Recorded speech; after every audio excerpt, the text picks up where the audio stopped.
Diría que mi experiencia cercana a la muerte fue un regalo tremendo. Cambió mi vida por completo, 180 grados. Los médicos habían predicho que iba a morir por esto. De hecho, ese día habían recomendado suspender los antibióticos y desconectarme del respirador. Lo que puedo decirles es que cuando morimos, en realidad es una expansión de nuestra conciencia. Es una reunión con las almas de los seres queridos que han partido. Realmente estamos conectados a una fuerza divina de puro amor. Y mientras más reflejemos eso en nuestras decisiones y en que interactuamos con las personas, más suave será nuestro viaje cuando dejemos el cuerpo físico. Bienvenido al podcast de AJ periodista espiritual. Estamos aquí con el doctor Eben Alexander. Él es el autor de La Prueba del Cielo y él es un neurocirujano que tuvo una experiencia cercana a la muerte que no solamente le cambió la vida, sino cambió el destino de las ciencias médicas y los estudios de las experiencias cercanas a la muerte. Estamos aquí también con Adriano González, quien nos va a acompañar en esta entrevista. Hola Álvaro, hola doctor, muchas gracias por este espacio, gracias por esta oportunidad y nada, un gran gusto de poder tener esta charla, esta entrevista con el doctor Alexander. Así que muchísimas gracias Es un Álvaro. honor y un privilegio estar aquí hoy con ustedes. Thank you. ¿Qué sucedió el día que usted cayó enfermo y fue llevado al hospital antes de su experiencia cercana a la muerte? Básicamente yo tenía 54 años. Yo creía que el cerebro crea la conciencia. Enseñé neurocirugía en la Facultad de Medicina de Harvard durante años. Me llevé gran sorpresa porque tuve inicio repentino, dolor espalda severo, dolor cabeza y convulsiones epilépticas generalizadas. Ya estaba profundamente coma antes me llevaran mi casa al hospital. Tuve experiencia espiritual profunda, involucró múltiples niveles realidad. Todo esto contexto donde mis registros médicos demostraban mi cerebro estaba demasiado dañado por esta meningitis para tener cualquier tipo sueño alucinación. ¿Puedes contarnos qué pasó durante su experiencia cercana a la muerte, por favor? Es importante señalar que yo estaba amnésico. No tenía memoria de la Tierra ni de la humanidad de este universo. Era una hoja en blanco al inicio de mi viaje. Y todo eso fue en lo que yo llamo la perspectiva del gusano de tierra, un reino primitivo, tosco e insensible, pero luego ascendí a través de este portal de luz hacia este brillante y ultrarreal valle del portal. Tenía muchas características similares a la Tierra, pero también ricas características espirituales. Y las características similares a la Tierra eran de un mundo ideal, un mundo de perfección. Y presencié miles de seres debajo de mí, bailando alegría y regocijo, todo alimentado porque arriba estaban estos orbes revoloteando de coros angelicales, emanando cánticos e himnos que eran impresionantes por su poder. En este entorno no tenía conciencia corporal en ningún momento, pero yo era una mota de conciencia en el ala de una mariposa y estaba con millones de otras mariposas. No puedo, las palabras me fallan al describir la belleza de esta situación. Lo mejor de todo es que no estaba solo en el ala de la mariposa, una joven hermosa de ojos azules brillantes, pómulos altos, frente amplia, sonrisa amplia. Ella nunca me dijo una palabra, no tenía que hacerlo, pero su mente y la mía se fusionaron de una manera hermosa. Y su mensaje para mí, tal como lo traduje en palabras semanas después de despertar: eres profundamente amado y atesorado para siempre. No tienes nada que temer. Eres cuidado con gran esmero. Un mensaje hermoso. Y les informo ahora que fui adoptado. Así que pasé gran parte de mi vida con este sentimiento subconsciente de que tal vez ni siquiera era digno de amor. Pero de muchas maneras mi experiencia cercana a la muerte resolvió todo eso con esta hermosa chica en el camino de la mariposa. Y por supuesto, quienes leyeron el libro Prueba del Cielo se dieron cuenta de que 4 meses después de mi coma, al descubrir su identidad, me ayudó a comprender la realidad de la situación.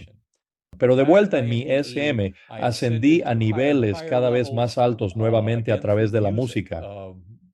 La música es un tema dominante y los coros angélicos permitieron que yo, mi alma, mi conciencia, pudiera ver todo el espacio-tiempo de 4 dimensiones. El mundo material colapsó y luego esta rica realidad espiritual completamente fuera del tiempo terrenal. Es muy importante señalar que hay un reino eterno allí que no está sometido al tiempo de la tierra. Y eso es lo que presencié en este hermoso viaje en el Valle del Portal. Y luego ascendí aún más alto mientras todo eso colapsaba en lo que yo llamo el núcleo, una negrura infinita como la tinta, pero llena hasta desbordar con el amor de esta fuerza divina. Y regresé dándome cuenta de que no importa si queremos llamar a eso Dios, Alá, Brahman, Vishnu, Jehová, Yahvé, en realidad es una sola fuerza de amor, compasión y bondad que es el origen de toda nuestra conciencia.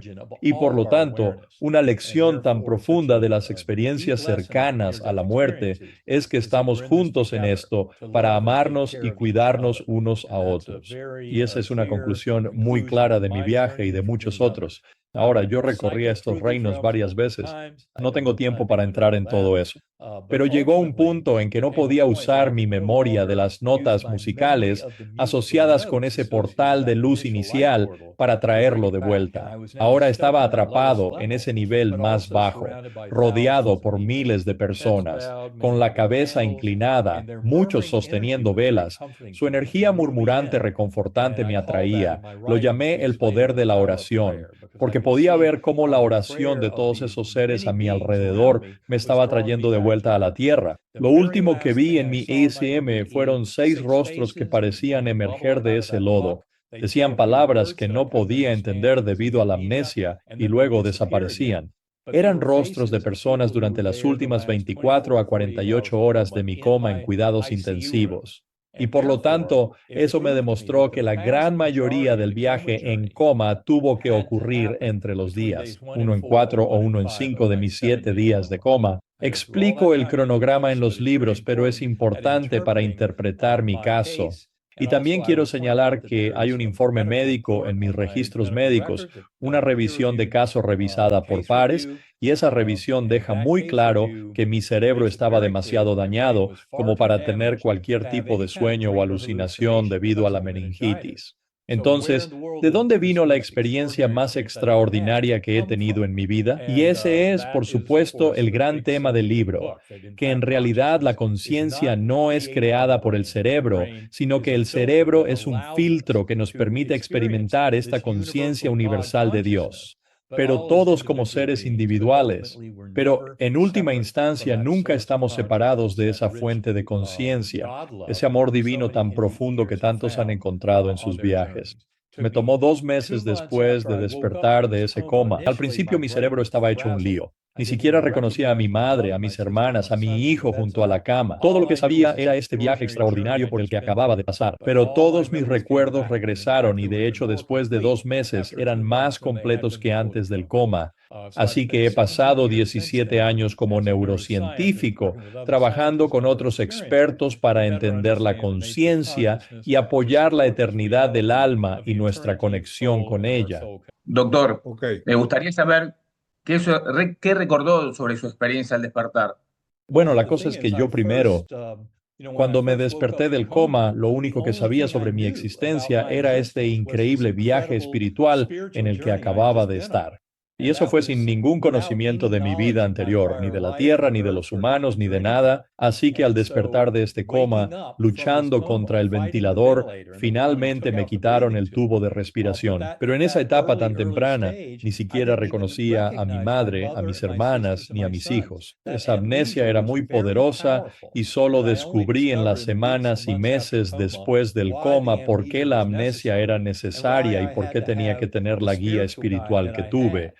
Si yo hubiera escrito este guión, habría sido mi padre adoptivo, el neurocirujano de renombre mundial que me crió. Él tuvo una influencia tremenda en mi vida y sin embargo, para mi sorpresa, no apareció por ningún lado en la propia ASEM. En cambio, tuve a esta hermosa mujer joven, y 4 meses después de mi coma fue cuando descubrí su identidad. Eso tiene mucho que ver con mi historia de adopción y con mi familia biológica, a quienes acababa de conocer un año antes del coma, y tiene que ver con una hermana biológica joven que perdí 2 años antes de siquiera saber de su existencia. Pero fue ahí donde todo empezó a encajar tras despertar del coma, aunque tuve 36 horas de una pesadilla paranoica, delirante y psicótica. Pero yo sabía que eso era una ilusión, a diferencia del profundo viaje espiritual, cuyos recuerdos nítidos y claros en mi mente, hoy como si hubieran ocurrido ayer. Mientras que esas 36 horas de psicosis paranoica, delirante y psicótica en la UCI que tuve después de que me quitaron el respirador, esos recuerdos desaparecieron en cuestión de semanas. Así que toda la riqueza y la realidad de ese viaje han estado conmigo todo este tiempo. Todo lo demás en mi vida se ha ido añadiendo después, pero cuando me desperté del coma, fue una revelación asombrosa sobre la realidad que luego tuve que ir construyendo en mi comprensión a medida que el resto de mis recuerdos y habilidades cognitivas regresaban a lo largo de varios meses. Doctor, me gustaría preguntarle, ¿cuándo decidió poner por escrito su experiencia y por qué? Inicialmente, mientras me estaba despertando, y luego durante los siguientes días, al recordar a mi familia e interactuar con ellos y con mis médicos, intenté compartir mi historia. Y recuerdo haberle contado a uno de mis colegas médicos sobre esta visión extraordinaria que tuve durante mi coma. Él simplemente me dio una palmada en la espalda y dijo, tu cerebro estaba empapado en pus. No tenemos idea cómo has logrado volver nosotros. Puedes olvidarte eso, porque el cerebro moribundo juega trucos. Al principio, mi conocimiento neuroquirúrgico no regresado tardó 2 meses en volver. Y además, no estaba al tanto de los registros médicos de mi caso que mostraban cuán dañado estaba mi cerebro. Así que cuando los médicos decían al principio, oh, puedes olvidarte de eso, fue una alucinación, yo dije, vaya, eso fue una alucinación. Pero vaya, fue realmente extraordinaria. Quería dejar constancia de todo, quería escribirlo. Recuerdo que 2 días después de salir del hospital, un día antes de Acción de Gracias en 2008, mi hijo mayor, Evan IV, que estudiaba neurociencia en la universidad, condujo a casa porque había escuchado que me estaba quedando despierto toda la noche, porque todo esto me tenía tan lleno de energía. Y recuerdo que me dio un gran abrazo y luego me dijo que era como si una luz brillara dentro de mí, que estaba mucho más presente de lo que jamás había estado antes. Y le dije, bueno, era demasiado real para ser real. Así era como lo explicaba. Y fue entonces cuando me dijo que escribiera todo lo que pudiera recordar antes de leer la experiencia cercana a la muerte de cualquier otra persona. Nunca había leído esa literatura porque pensé que eran solo alucinaciones sin sentido del cerebro moribundo. Pero en ese momento realmente quería estudiar otros casos y leer los de otras personas. Pero él dijo, no, no hagas eso, primero escribe todo. Así que durante 6 semanas escribí 20,000 palabras y ese fue mi banco de datos en bruto de la experiencia en sí. Solo entonces empecé a sumergirme en otros casos de experiencia cercana a la muerte y me sorprendió encontrar similitudes con mi caso, pero también algunas diferencias, especialmente al darme cuenta de que ese ángel guardián, la hermosa mujer sobre el ala de mariposa, resultó ser. Descubrí 4 meses después que era mi hermana biológica de mi familia de nacimiento y que ella había muerto 2 años antes de que yo siquiera supiera de su existencia. Pero mucho después, al revisar todos estos casos de ICM, me preguntaba, bueno, ¿quién era esa hermosa mujer? ¿Y por qué no estaba mi padre allí, mi padre adoptivo? Él era quien tenía tanta importancia en mi vida. Él había fallecido 4 años antes de mi coma. Y en el tercer libro que hemos escrito sobre todo este tema, ese libro está publicado en español, en inglés se llama Living in a Mindful Universe, y creo que en español es Infinita Conciencia. Pero en ese libro describimos una experiencia meditativa que tuve 2 años y medio después de mi coma, en la que apareció mi padre adoptivo. y me dijo, y me lo dijo muy claramente, que no podía ser aparente para mí, es decir, que no podía ser visible o percibido por mí, aparente en el sentido de ser visto. Pero el doble sentido de eso era que no podía ser mi padre y no estar allí guiándome en el viaje, pero que tenía que ser esta separación de una hermana biológica que nunca había conocido.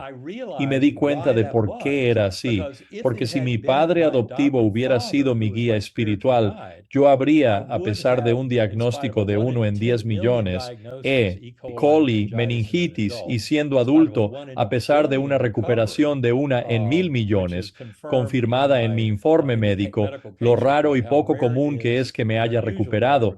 Pero a pesar de esas rarezas, si mi padre hubiera sido quien me acompañara, podría haber recaído en mis antiguas creencias materialistas de que solo ves a quien quieres ver al partir y que era solo un deseo ilusorio. Al eliminar esa capa y no tenerlo a él allí, sino en su lugar a una hermana biológica que nunca había conocido, pero que era muy importante para mí por su conexión a través de la familia biológica. Ahí fue donde reconocí el poder de la historia y comencé realmente a aprender de mi experiencia.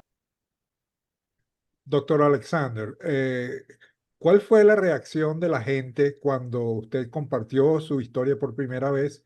¿Y cuál fue la reacción de los otros médicos? La reacción de quienes me rodeaban. Quiero decir, mi familia al principio estaba muy emocionada de verme regresar porque los médicos habían predicho que iba a morir por esto. De hecho, ese día habían recomendado suspender los antibióticos y desconectarme del respirador. Rápidamente, en minutos y horas, se dieron cuenta de que mi cerebro seguía dañado. Así que al principio mi familia estaba preocupada de que sobreviviría, pero podría quedar gravemente dañado. Mis médicos, como dije, simplemente me decían que el cerebro moribundo juega todo tipo de trucos. Pero es importante señalar que me invitaron a mi propia conferencia de morbilidad y mortalidad. Esas son las conferencias que tenemos en medicina para discutir casos muy difíciles, generalmente con personas que mueren o tienen un desenlace terrible. Bueno, mis médicos en el hospital estaban todos fascinados por mi recuperación. Créeme, la noticia se había difundido sobre este tipo de situación milagrosa. Y por eso me invitaron a mi conferencia de morbilidad y mortalidad, porque querían que comentara cómo creía que había tenido una recuperación tan milagrosa.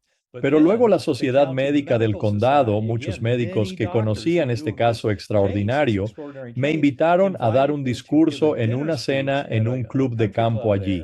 Unos 120 médicos de mi hospital y sus cónyuges que asistieron a esa reunión querían escuchar más al respecto. Así que no era solo yo pensando, wow, tuve una experiencia increíble.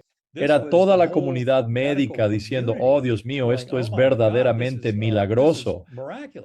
¿Cómo sucedió esto?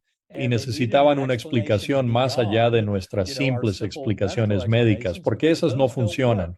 Mi caso realmente no tenía precedentes en la literatura médica. Y luego descubrí que hay médicos, científicos, físicos y personas profundamente involucradas en la ciencia que han estudiado este tipo de casos durante décadas, si no siglos.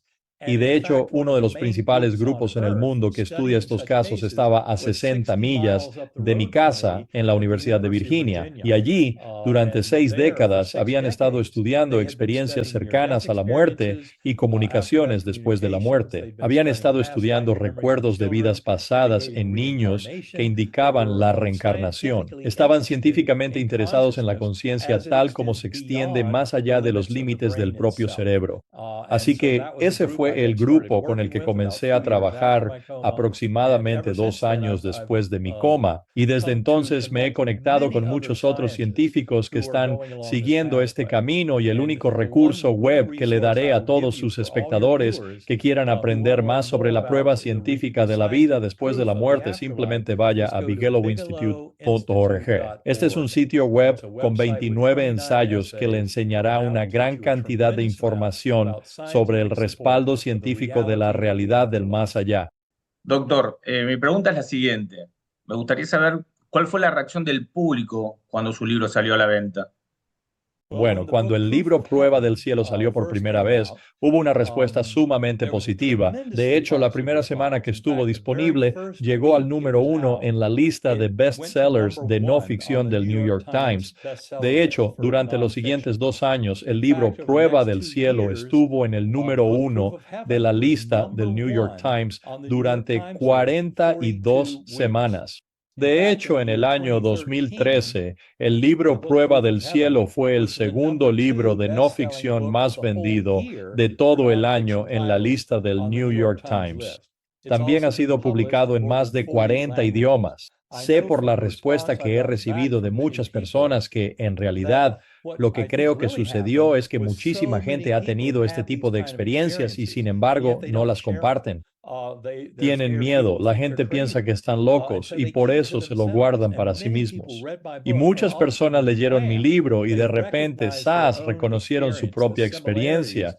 Las similitudes pueden ser realmente sorprendentes. Y por eso tantas personas se interesaron en el libro Prueba del Cielo. Y, por supuesto, se han interesado en los libros posteriores, El mapa del cielo y Viviendo en un universo consciente. Pero Prueba del Cielo fue el que sorprendió al mundo. ¿Cómo cambió su vida, su SM, su experiencia cercana a la muerte? Diría que mi experiencia cercana a la muerte fue un regalo tremendo. Cambió mi vida por completo, 180 grados. Mencioné antes que fui adoptado. Mi madre biológica tenía 16 años, no estaba casada y yo tenía 11 días de nacido. Me ingresaron en un hospital. Los servicios sociales no quisieron devolverme a ella, pero ella no estaba dispuesta a firmar los papeles para darme en adopción. Pasé 4 meses en un dormitorio para bebés esperando ser adoptado. No podría haber sido más afortunado. Fui adoptado por una maravillosa familia amorosa con una hermana adoptiva mayor, 2 hermanas biológicas menores y mis padres adoptivos. Fueron maravillosos para mí, pero siempre hubo ese cuestionamiento profundo en mi mente. El hecho de que mi propia madre me abandonara a una edad tan temprana me generó algunas dudas subconscientes sobre si merecía o no existir. Y era yo digno de amor. Y creo que durante gran parte de mi vida luché con eso. Tuve algunos problemas con la adicción. Tuve que dejar de beber alcohol en 1991. Eso fue muy temprano en mi formación. Nunca fue un problema en el trabajo, pero el alcohol sí era un problema. Y también la herida de nacimiento de haber sido abandonado por mi madre. Mi SM me conectó de manera muy poderosa con el universo, con Dios, de una forma que ha sido muy refrescante. Y en los 17 años desde mi coma, he adoptado una visión muy poderosa que, si tuviéramos que ponerle una etiqueta filosófica, llamaría panenteísmo evolutivo. Es una forma avanzada de idealismo que básicamente promueve la primacía de la mente y que el universo físico en su totalidad emerge de lo mental, no al revés.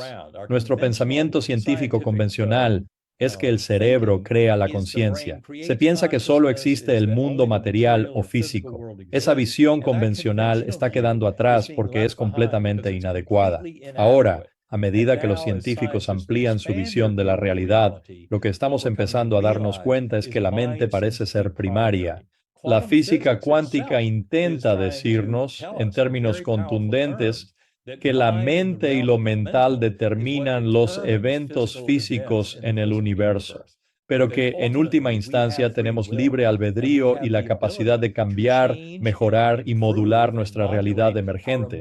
Y por eso esta revolución de la que hablo, que gira en torno a las experiencias cercanas a la muerte y lo que revelan sobre nuestras almas y la interconexión de nuestras almas, básicamente con el alma del universo, es muy refrescante y nos recuerda que estamos aquí para cuidarnos unos a otros, cuidar de los más necesitados, los últimos y los perdidos. Eso incluye a los refugiados. Incluye a todas las personas en la tierra y otros seres. Este hermoso amor, bondad y compasión, parte importante del mensaje de la experiencia cercana a la muerte, también involucra a los animales. Necesitamos cuidar mejor a nuestros semejantes y al planeta en general. Ese es uno de los mensajes más importantes que surgen de las experiencias cercanas a la muerte, especialmente cuando observas lo que se llama la revisión de vida. Y las revisiones de vida pueden resumirse muy simplemente como la regla de oro. Trata a los demás como te gustaría que te traten. Y esto es fundamental en el universo, basado en las lecciones de las experiencias cercanas a la muerte. Alguien que esté viendo este video, si está preocupado sobre la muerte, ¿qué le diría a usted? Bueno, mi mensaje para quienes se enfrentan a la muerte, ya sea en sí mismos o en un ser querido, es simplemente que comprendan que toda la evidencia que tenemos, basada en millones de casos, en estudios científicos y en mi propio caso, que es solo uno entre muchos, y por supuesto miles de personas han compartido sus propios casos conmigo. Lo que puedo decirles es que cuando morimos, en realidad es una expansión de nuestra conciencia. Es una reunión con las almas de los seres queridos que han partido. Y es una capacidad de conectar con las almas de quienes están encarnados aquí en la tierra a través del espacio y el tiempo. Así que es una hermosa demostración de que realmente estamos conectados a una fuerza divina de puro amor. Y mientras más reflejemos eso en nuestras decisiones y en que interactuamos con las personas, más suave será nuestro viaje cuando dejemos el cuerpo físico. Porque pasamos por revisiones de vida. Y la revisión de vida también implica experimentar los eventos de tu vida desde la perspectiva de todos los involucrados. Así que, si has estado repartiendo dolor y sufrimiento a otros, en tu revisión de vida estarás en su lugar y sentirás lo que se siente recibir aquello que tú dabas. Por eso es tan importante decir, trata a los demás como te gustaría ser tratado. Eso es exactamente lo que las revisiones de vida nos están enseñando. Y la lección definitiva para la humanidad es que necesitamos ser amables y mostrar amor y cuidado por todos nuestros semejantes. Descubrimos eso cuando partimos de este mundo. También reconocemos que existe la reencarnación, que nuestras almas regresan. Y creo que a menudo regresan en grupos para que podamos cambiar de roles. Nuestras almas no tienen género, no tienen color de piel. Pero cuando regresamos a este mundo, creo que a menudo todo se reorganiza de maneras que nos permiten aprender y enseñarnos unos a otros mientras crecemos en estas vidas. Así que la muerte del cuerpo no es el final de la conciencia ni el final de nuestras relaciones amorosas con aquellos a quienes realmente queremos. ¿Quiere agregar algo, Dr. Evan? Creo que lo principal que me gustaría agregar es que no necesitas tener una experiencia cercana a la muerte para llegar a este conocimiento. Si estás familiarizado con las experiencias cercanas a la muerte y lees sobre ellas, está bien, es un buen comienzo. Pero en última instancia, esto se trata de reconocer que eres mucho más que tu cuerpo físico y tu pequeña mente egoica. Aquí es donde la oración y la meditación son absolutamente esenciales.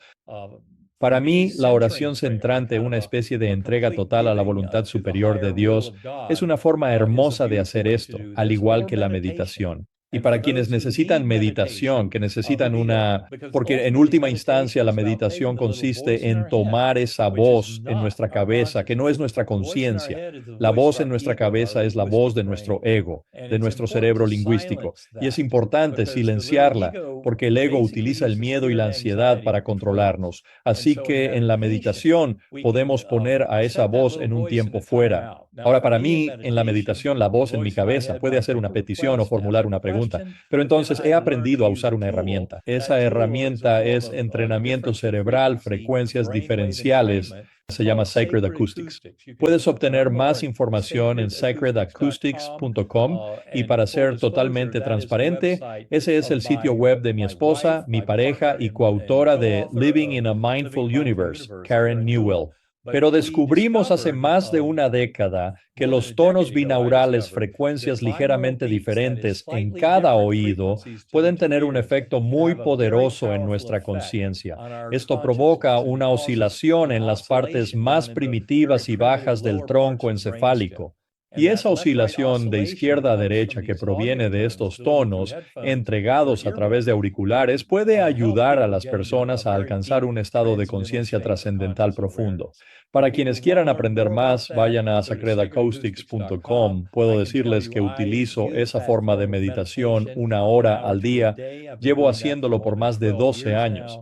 Es increíblemente poderoso, no solo para recuperar recuerdos de mi experiencia cercana a la muerte, sino también para desarrollar relaciones continuas con las diversas fuerzas guía como el alma, mi padre adoptivo, mi hermana biológica y otros que he descubierto durante la meditación, así como una conexión con Dios, con esa hermosa fuerza amorosa en el núcleo del universo. Muchas gracias, doctor Eben Alexander. Ha sido un honor y un placer. Adriano. Sí, muchísimas gracias, doctor. La verdad que nunca pensé que podría estar charlando con usted. Es una persona muy conocida a nivel mundial por su experiencia, bueno, y por su labor. Así que le quiero agradecer por su tiempo. Por supuesto, Álvaro, muchísimas gracias. Sin vos esto no se podría haber cumplido. Nada, thank you so much. Thank you very much. Muchas gracias. Este ha sido el podcast de AJ Parr, periodista espiritual. Dale like, compártelo y suscríbete a nuestro canal.